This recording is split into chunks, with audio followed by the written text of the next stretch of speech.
Hello, yes, a good morning, a good afternoon, or a good evening to you, however you may be listening and wherever you may be listening. This is the latest edition of the Baldwin Sports Media NFL podcast coming to you at the end, officially, of preseason.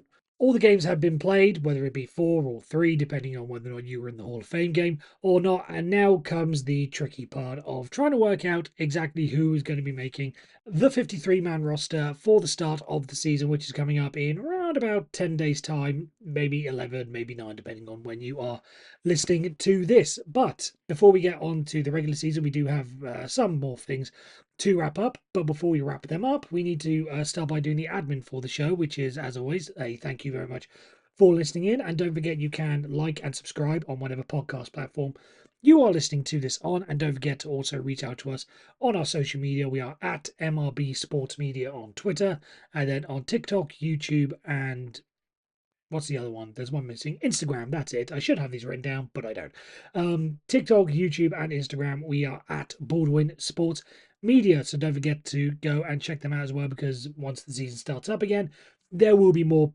content going back onto those things, hopefully on a daily basis. But as I like to say on here, sometimes life gets in the way and, makes it a little bit harder to do that. But if you are new, thank you very much for joining us. And if you are a returning listener, then thank you very much once again for making me just that small part of your working week, or maybe not working week, maybe you're retired, I don't know, but whatever your week involves, hopefully I can be a part of it. Right, and with that being said, it's time for us to move on with the show, and we'll start off with what is the breaking news topic of the day, and that is the fact that Dallas Cowboys wide receiver CeeDee Lamb has finally got his contract. He is set to earn $136 million if all goes well, because the way the NFL contract go, there's always the things surrounding it. But 4 years, $136 million, of which 100 of it is guaranteed, with a $38 million signing bonus. Again, totally worth it. The production that CeeDee Lamb has had for the Dallas Cowboys, this was always, I'm not going to say it was always going to be done. There was always the chance that they didn't come to agreement, but CeeDee Lamb was always going to get paid by someone around the NFL. Whether or not you think it's too much or not, whether or not it really fits the market, the fact is that CeeDee Lamb got paid and, based on his production level, deserves every single bit of it.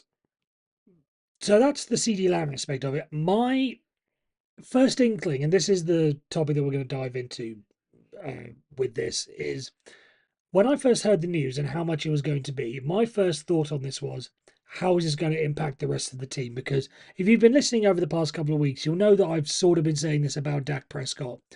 It was always going to be tricky for them to pay the big three, as it is for the Dallas Cowboys. There are other big, important players around the team, like Zach Martin, like DeMarcus Lawrence, for instance. But the big three, as it were, Dak Prescott, CeeDee Lamb, and Micah Parsons.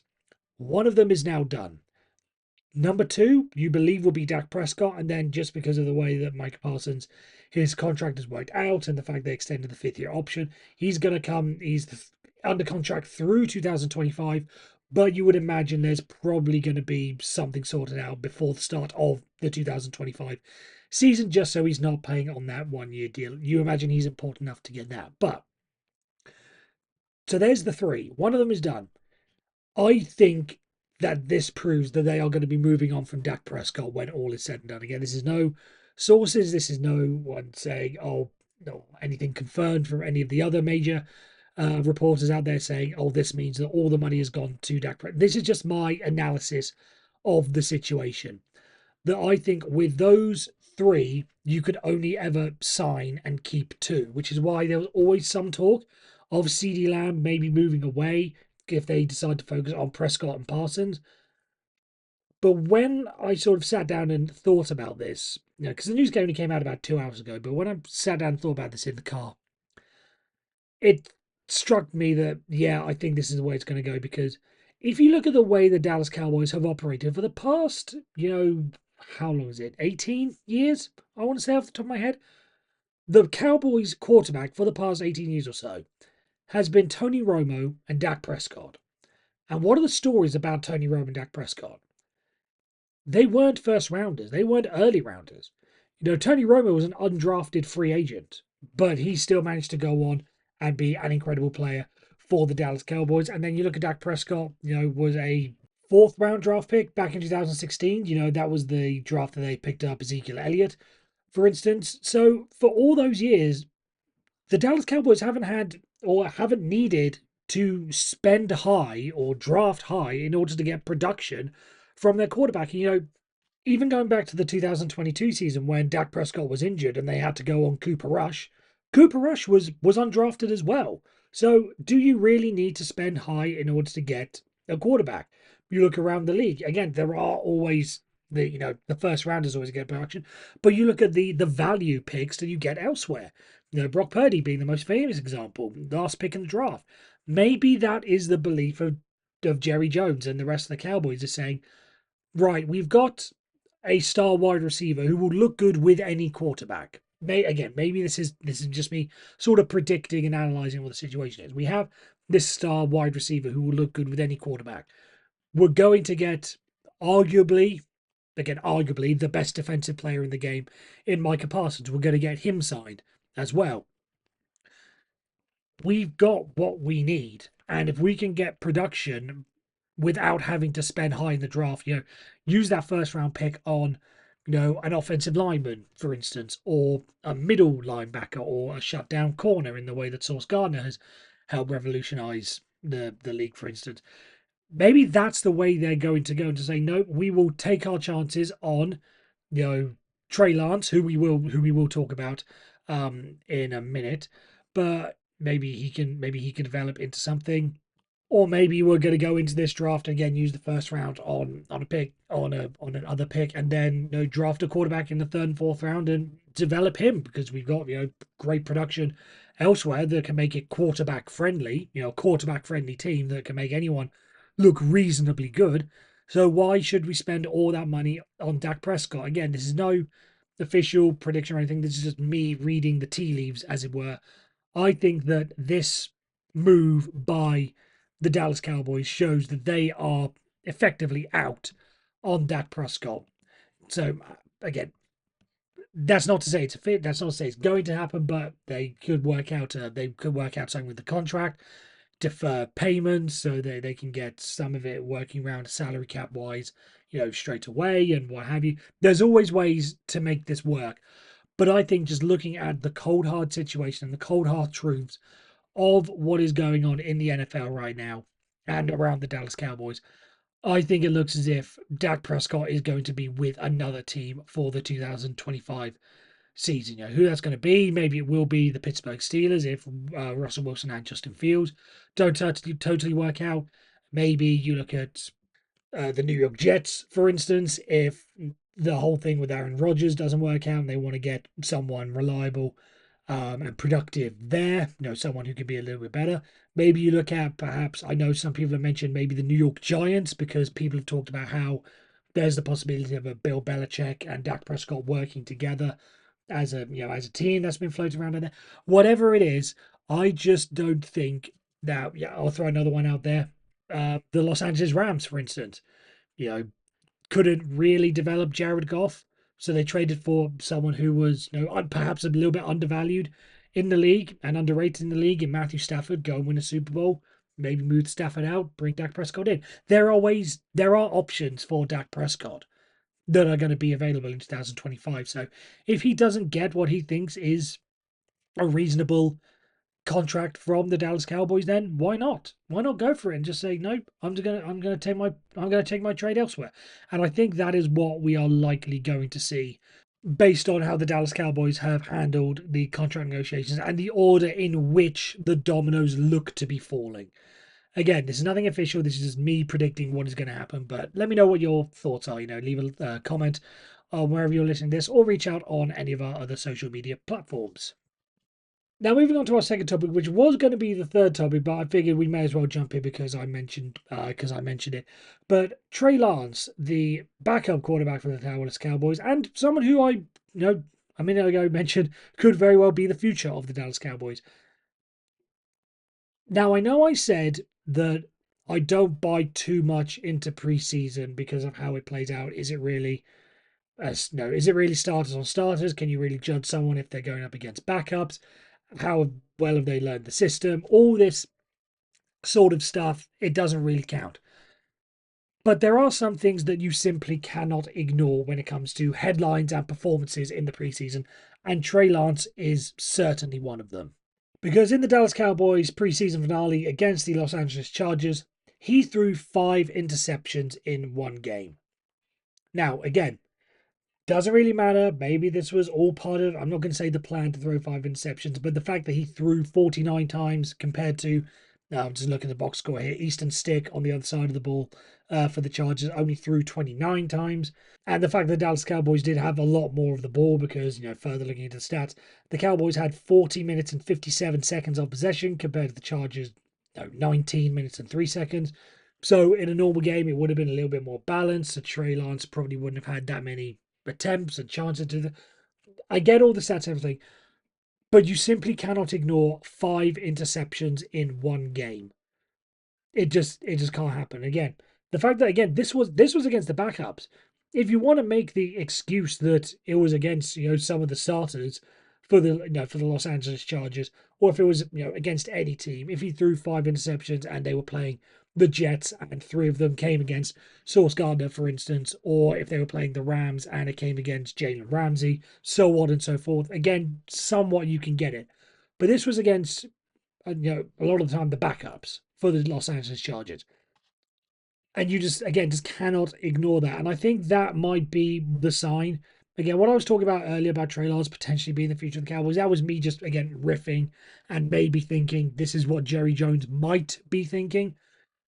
But if you look at Trey Lance, I genuinely think his time, it's come and gone. I think if you are still making these levels of mistakes, again, there are some circumstances, the injury that he suffered with the 49ers, and maybe it wasn't quite the system that worked with him, so on and so forth. There are a couple of reasons that you can build, that you can bake into this.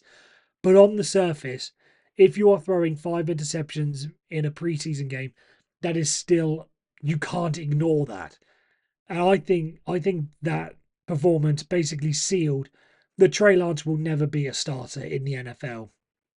I think if you haven't got some of those aspects down pat and sorted out and organized, I don't think anyone is ever going to trust you as a starter in the National Football League. And again, some of this is not really his fault. There were some aspects of how he came into the league with the fact that they didn't play his final season at North Dakota State. They gave him one game. They organized one game because this was all during the COVID season. So they felt they had to give him one showcase game, as it were. But other than that, he didn't play. So there was missed snaps, there was missed development, all that stuff. Then he had to sit behind Jimmy Garoppolo. Maybe he could have started a little bit. Then the injury. There are extenuating circumstances. But 5 interceptions, again, as I said, you just can't ignore that. I'm just going to keep repeating those stats. 5 interceptions in one game. I don't see how you can come back from that in the National Football League. But maybe I am being harsh on him. Maybe there is the right system for him to play in. Maybe it is in San Francisco, it is in Dallas, maybe it is with another team somewhere. But the way that the National Football League is so stats driven, and that is the not necessarily the be all and end all, but the starting point for most conversations. Would you really want Trey Lance on your team if this is what he is capable of? I don't think so. You look at some of the early round quarterbacks that have bombed with their first team and then gone and had a success elsewhere. I'll just pick a few names that come to mind. Baker Mayfield, okay in Cleveland, not great, not the savior or whatever, but good in Cleveland. Had to bounce around the league to finally find what looks to be his home in Tampa. Sam Darnold, not really good with the Jets, but after being bounced around the league a couple of years, looks as if he may be able to land on his feet in Minnesota and maybe resurrect his career there. I just think that's going to have to be the path for Trey Lance, but who's going to trust him as a starter these days? I think his days as a starter are gone. I think he is going to have to come to admit to the fact that he is going to be a backup for for the rest of his life. Again, I don't want to say that. I want people like Trey Lance, again, because of the extenuating circumstances. It wasn't all his fault. no, he doesn't deserve this by any means. But I think there is starting to come that harsh reality that maybe he was drafted far too high. The expectations were put far too high upon him. If he'd have been able to be a third rounder and sit and have the expectations rather be slightly less, and there isn't this urge to prove that he can be that first rounder, maybe things would have been different. But I don't know. I just think it's done. And again, I hate to say it, but I just think it's done. And with that, we move on to our third topic of the day, and this one surrounds Drake Maye, the potential quarterback of the New England Patriots. And I say potential because there seems to be some sort of inkling or some sort of sense that he could be set to start for the Patriots this season. Now, the comments coming out of the New England camp after their latest preseason game sort of hints that maybe don't jump the gun on that just yet because New England Patriots head coach Jaron Mayo basically said that he is the second best quarterback in the building right now and is sort of leaning towards the idea of Jacoby Brissett going in. However, with Jacoby Brissett picking up an injury that doesn't seem to be too bad because Mayo said that he would have been able to continue if this was a regular season game, but there is still some assessments to be put in. I think the New England Patriots need to be very, very careful with how they handle this because if Drake Maye is indeed the second best quarterback in the building, if as they are saying, if Jacoby Brissett can go week one, then that's fine. But if he can't, they are going to be put in a very, very interesting spot because you can't put Drake Maye out there for the first game of the season whilst Jacoby Brissett is still recovering, and then maybe for week two, say, okay, we're going back to Brissett, and then if he stinks, then go back to Drake Maye. Once you have made that decision to start Drake Maye, again, in maybe not the best, most ideal of circumstances, but once that decision has been made that you are starting Drake Maye in week one, if indeed this is the route that they are going down, then you have to stick with it. We've seen this before where once a quarterback, a young rookie, or maybe second year, believed to be the future of the franchise quarterback comes in, that is it. There's the famous story of Kurt Warner when he was the quarterback for the New York Giants. There was the decision on whether or not they were going to bench him for Eli Manning, and he said he's fine with it. But once you make that decision, you have to stick with it. You can't go from Kurt Warner, Eli Manning, oh, he stinks, we're going to put Kurt Warner back in. Eli Manning still needs a couple of years. Once you made that call, you can't do it. I look back to the Pittsburgh Steelers, for instance. Obviously a team and a situation that was close to my heart with Kenny Pickett. There was all this talk. You can understand maybe the cautiousness of being someone reserved and waiting for him to develop and waiting for the right time to throw him in, because once he came in as the starter in his rookie season after week 7 or 8, I believe it was. Then he had the bye week, established himself as the starter, started to look as if he was turning things around. But then after the injury that he sustained last season against the Cardinals, and then once he was healthy and came back, there was some discussion about whether or not he was healthy to go. But again, once he was healthy and Mason Rudolph was proving to be the better quarterback, it's hard to then go back and say, no, we've got to get the rookie back in. You can't just keep chopping and churning and putting them in and out and doing the hokey cokey with young quarterbacks. Once you make that decision, you have to stick with it. So these next couple of days for the New England Patriots, whilst they decipher what exactly is wrong with Jacoby Brissett and how injured he is, they have got a very, very big decision to make. Not just for this season or the next couple of weeks, but this is potentially one again for the future of the franchise. Because he was drafted number 3. They believe he is the future of the franchise. There was this suggestion that maybe Joe Milton, the guy who they drafted later in the round, could usurp him, similar to the way that Kirk Cousins usurped Robert Griffin III in Washington. But the belief is that he will be the future of the franchise. You have to stick with him once you make that call. So if Jacoby Brissett can go for week one, that's fine. You can delay the Drake Maye, give him a couple of weeks to further develop, learn a little bit more. That's absolutely fine. That's understandable. But if Jacoby Brissett is a game time decision, as it were, you have to go with Drake Maye, and then you have to stick with him. because you can't take him out for week 2 and then put him back in week 5, say.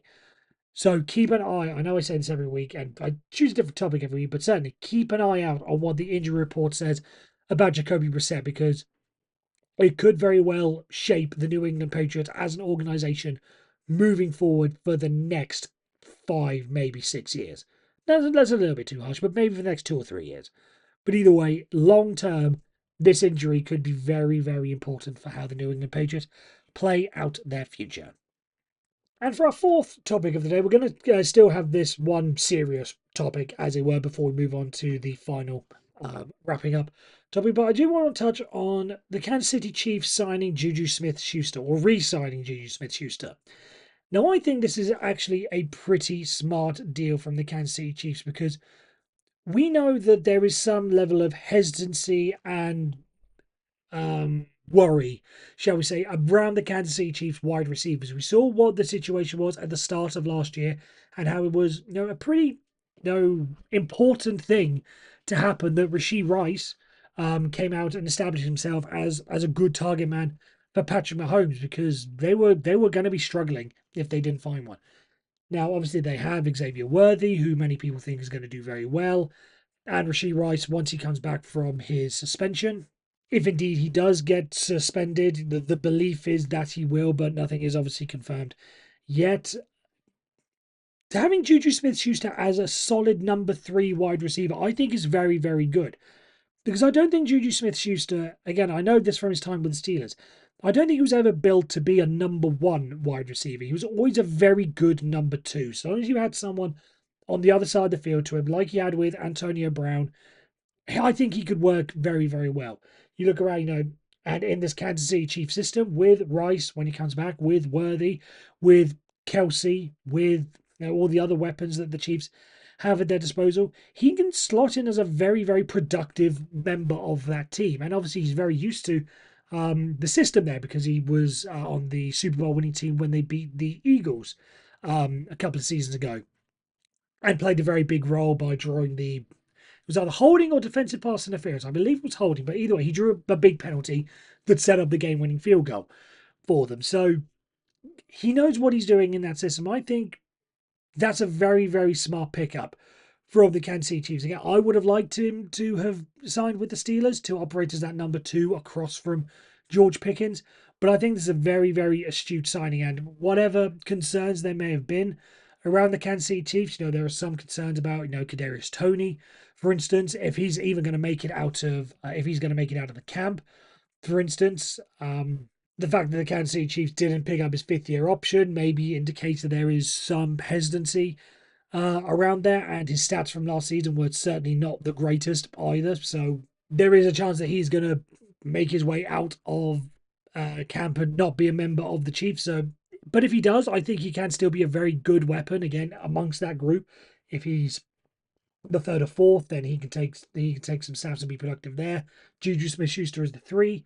No, and then Xavier Worthy and Rashee Rice sort of batting it out as the 1 and 2, whenever they're on the field. So I think that sounds like a pretty solid wide receiver core for the Kansas City Chiefs to work with. So I think there are going to be a lot of teams that might end up regret not signing JuJu Smith-Schuster, because again, he's not a number 1. Maybe a number 2, but certainly as a 3 or 4, he can add a lot of value. He can add a lot of value to a team. And I think the Kansas City Chiefs were very, very smart in order to pick this one up. And on to the final story of the week, a non-football story. And this one's going to be a non-sport story this week. And I hope you will indulge my Britishness for a minute, because and I understand there will be some Americans who know what I'm talking about and know who I'm talking about. But the news coming out over the past 24, 48 hours that Oasis are getting back together is just something incredible for a lot of British people. And the fact that they've announced or seem to be announcing they're coming back brought nothing but joy to me and a lot of people on the other side of the Atlantic. I can tell you that. Again, if you are maybe too young or not American, go and listen to Oasis. Watch the story Morning Glory, arguably one of the best albums that a British band has ever put out. Oasis, the biggest British band of the 1990s, and probably you would make the argument, since the Beatles or the Rolling Stones of that generation. Absolutely incredible to see that they are coming back and making a reunion, because they broke up about 14, 15 years ago. And there's always been the talk of when are they going to come back. And now the fact they have is just brought nothing but joy. What Story Morning Glory was all I listened to in the car this morning on the way back home to record this. And trust me, if you are any sort of music fan, even if you haven't heard of Oasis before, I just implore you to go and listen to them, because they are absolutely incredible. And I could not be more excited that they are going to be back together. And I don't think they're touring. The announcement or the belief seems to be, and I'm recording this at 5:20 on Monday, the August the 26th. The news is set to come out in the next couple of hours. So it may be obsolete when it is, but the belief is that they're going to be doing 4 shows, 2 in London, 2 in Manchester, where they are from. But those tickets are going to be like gold dust to get your hands on. You think what the Taylor Swift phenomenon has been for a certain generation and a certain age of people in the UK, that is going to be even more. That is going to be an even bigger frenzy to get a hold of ticket wise than Taylor Swift was. I will tell you that much. So Oasis coming back together, absolutely fantastic. And I just hope it's maybe, I don't know if they're going to start recording music or if this is just performances or whatever. But either way, Oasis back together. I just cannot be more thrilled to to be able to to be able to be talking about it. But that is all I am going to be talking about, because we have reached the end of the show. I want to thank you very much for joining us, and as I usually sign off by doing, I want to thank you once again for listening in. And don't forget, you can like and subscribe on whatever podcast platform you are listening to, and don't forget to leave us a review and comment as well. But also don't forget to reach out on social media. Again, we are at MRB Sports Media on Twitter, and on TikTok, YouTube, and Instagram, we are at Baldwin Sports Media across all 3. So whether you are an old listener or a new listener, thank you very much for taking half an hour out of your week to spend it with me talking about the NFL. And all going well, I shall speak to you again next week.